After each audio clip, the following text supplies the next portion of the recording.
যে কোনো অতিথি আপ্যায়নে সিম্পলভাবে যদি ইউনিক কোনো মাছের ডিশ তৈরি করতে চান তাহলে আজকের এই রেসিপিটা দেখে টাইমলাইনে শেয়ার করে রেখে দিবেন, একেবারে হারিয়ে যেতে না যায়। এখানে আমি 4 পিস রুই মাছ একটু লবণ আর হলুদ মাখিয়ে তারপর ভেজে নিচ্ছি। আচ্ছা, মাছগুলো ভাজা হতে থাক। এখানে আমি 2টো টমেটো কেটে নিয়েছি, আর এখানে হচ্ছে 1 মুঠোর মতো আমি পেঁয়াজের ব্রেস্তা নিয়ে নিলাম। অল্প করে পানি দিয়ে একটা পেস্ট রেডি করে এটা এক পাশে রেখে দিচ্ছি। এই পাশ থেকে আমার মাছগুলো কিন্তু ভাজা হয়ে গেছে এক পাশ, তো অপর পাশটাকেও উল্টে নিচ্ছি।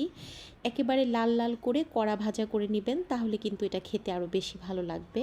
এটা যে শুধু রুই মাছ দিয়ে তৈরি করলেই ভালো লাগবে এমন না, যে কোনো বড় মাছ দিয়ে তৈরি করলে খেতে ভালো লাগবে।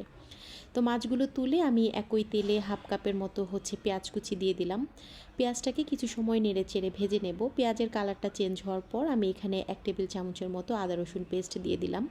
তার সাথে পরিমাণ মতো দিয়ে নিচ্ছি লবণ, 1 টেবিল চামচ করে হলুদের গুঁড়ো, ধনিয়ার গুঁড়ো, আর দিয়ে নিচ্ছি লাল মরিচের গুঁড়ো।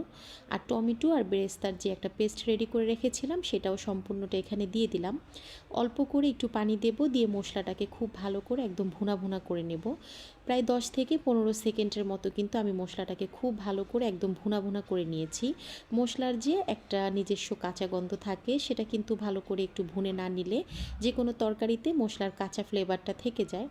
তো মশলাটা ভালো করে ভুনা হওয়ার পর আমি এই তো ভেজে রাখা মাছগুলো দিয়ে দিচ্ছি।